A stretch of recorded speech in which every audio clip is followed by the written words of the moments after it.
नमस्कार, स्वागत है आपका मगरा न्यूज पर। आज की ताजा खबरों की इस अपडेट में बात करेंगे देश भर की तमाम बड़ी और काम की खबरों के साथ ही सरकार की ओर से आज लिए गए कुछ महत्वपूर्ण फैसलों जारी किए गए कुछ नए नियमों की। तो बुलेटिन की शुरुआत करते हैं पहली खबर से। तो अब कस्टमर केयर की कॉल पर अब घंटों नहीं रहना पड़ेगा होल्ड पर, गूगल ने कर दिया है इंतजाम।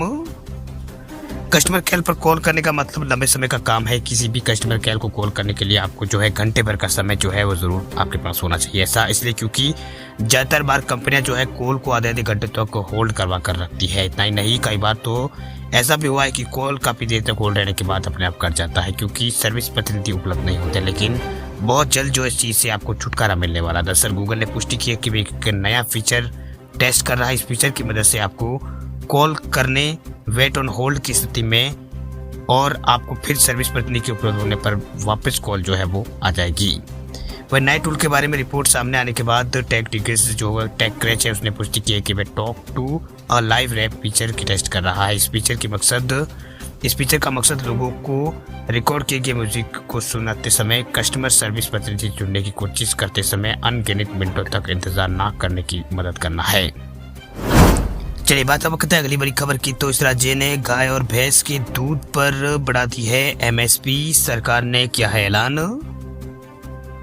हिमाचल प्रदेश के मुख्यमंत्री सुखविंदर सिंह सुक्खू ने शनिवार को अपना दूसरा राज्य का बजट पेश करते हुए गाय के दूध और भैंस के दूध में एमएसपी इसमें बढ़ोतरी की घोषणा की है। बता दें आपको कि राज्य में वित्त विभाग मुख्यमंत्री के पास ये विभाग है। उन्होंने बताया कि गाय के दूध पर एमएसपी 38 रुपये से बढ़ाकर 45 रुपये प्रति लीटर और भैंस के दूध में 38 से बढ़ाकर 55 रुपये प्रति लीटर कर दिया गया है। हिमाचल प्रदेश एकमात्र ऐसा राज्य है जहां जिसने गाय और भैंस के दूध पर एमएसपी बढ़ाया है।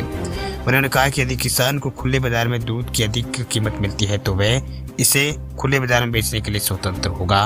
उन्होंने इस बात की घोषणा करते हुए कहा कि अप्रैल 2024 से दुग्ध उत्पादन समिति से एमएसपी द्वारा ली जाने वाली फीस माफ की जाएगी। इससे समिति को लाभ वो पहुंचेगा। इसके अलावा मुख्यमंत्री ने राजीव गांधी प्राकृतिक गैस योजना की घोषणा की। इसके तहत 36,000 किसानों को प्रत्येक पंचायत के 10 किसानों को प्राकृतिक खेती टेक्नोलॉजी में प्रशिक्षित वो किया जाएगा। बात अब करते हैं अगली बड़ी खबर की। तो मोदी सरकार का बड़ा फैसला देखिए। मोदी सरकार के दबाव में ट्रैक पर लौटी है चाइनीज कंपनियां। जिद छोड़कर भारत में बनाएगी फोन। पीएम मोदी की लीडरशिप में केंद्र सरकार चाइनीज कंपनियों पर लगातार दबाव डालती रही है कि वे भारत में स्मार्टफोन का प्रोडक्शन करें। वही कुछ चाइनीज कंपनियां पहले से ही भारत में स्मार्टफोन का प्रोडक्शन कर रही है, वही कुछ यहाँ पर भारत में कर रही है। वही कुछ चाइनीज कंपनियां अपने चुनिंदा स्मार्टफोन मॉडल का प्रोडक्शन भारत में करती रही है। हालांकि अब चाइनीज कंपनियां बड़े पैमाने पर स्मार्टफोन का प्रोडक्शन भारत में शुरू करने जा रही है। दरअसल चीन की सबसे बड़ी मोबाइल फोन बनाने वाली कंपनी बीबीके ग्रुप भारत में स्मार्ट प्रोडक्शन के लिए भारत स्मार्टफोन बनाने वाली कंपनी जैसे कि डिस्काउंट टेक्नोलॉजी और कार्बन ग्रुप के साथ साझेदारी में है। इस साझेदारी के तहत बीबीके कंपनी ओप्पो, वीवो और रियलमी स्मार्टफोन का लोकल प्रोडक्शन करेगी। दरअसल चाइनीज कंपनियां लोकल पार्टनर के साथ स्मार्टफोन का निर्माण करेगी, जिससे प्रोडक्शन PLI इस योजना को फायदा मिलेगा। वही चाइनीज कंपनियां जैसे कि ओप्पो, वीवो भारत में पहले से ही यहाँ पर ये कंपनियां फोन बना रही है। इनका एक बड़ा प्लांट भारत के अंदर है। इसके बावजूद वो लोकल स्मार्टफोन बनाने वाली कंपनियों के साथ पार्टनरशिप कर रही है। ऐसे में भारत में ओप्पो, वीवो, रियलमी और OnePlus और IQ ब्रांड के स्मार्टफोन बनाए जाएंगे। रिपोर्ट की माने तो चाइनीज स्मार्टफोन कंपनियां पिछले कुछ सालों से सीमा शुल्क और आयकर चोरी से लेकर मनी लॉन्ड्रिंग की वजह से अपने प्लांट की बजाय सीधे निवेश करने से बच रही है। साथ ही चाइनीज कंपनियों के खाते सीज भी यहाँ पर कर दिए गए हैं। बात अब करते हैं अगली बड़ी खबर की। तो कोचिंग सेंटरों पर शिकंजा अब कसेगी सरकार। विज्ञापन में नहीं कर पाएंगे बड़े बड़े दावे। कोचिंग सेंटर्स की मनमानी को रोकने के लिए केंद्र सरकार लगातार प्रयास कर रही है। कोचिंग के भ्रमिक विज्ञापनों को शिकंजा वो कसने के लिए अब सरकार नई गाइडलाइंस लेकर आई है। इसमें कहा गया कि कोचिंग सेंटर 100% सिलेक्शन या फिर नौकरी दिलाने का दावा किसी भी विज्ञापन में नहीं कर सकते हैं। वही CCPA यहाँ पर सेंट्रल कंज्यूमर प्रोटेक्शन अथॉरिटी ने नियमों का ड्राफ्ट यहाँ पर किया है।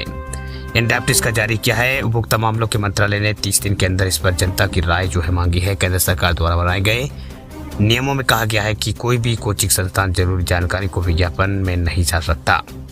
वही अक्सर विज्ञापन में कोचिंग संस्थान अहम जानकारियां यहाँ पर नहीं देते हैं, जैसे कि कोर्स पेड है या फ्री, कोर्स ड्यूरेशन क्या है, इसके अलावा सर्विस कैंडिडेट में कौन सा कोर्स चुना था, कितने दिन तक कोचिंग की है सफलता दर को लेकर गलत तथ्य और कोचिंग संस्थान बिना किसी प्रमाण के ही रैंकिंग और चयन का दावा करने लगते हैं।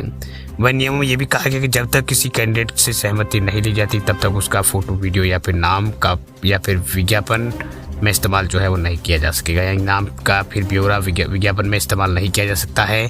वही कोचिंग संस्थान को बिना स्टूडेंट्स की सहमति से उसकी रैंक और मार्क्स के बारे में भी बताना सही नहीं है।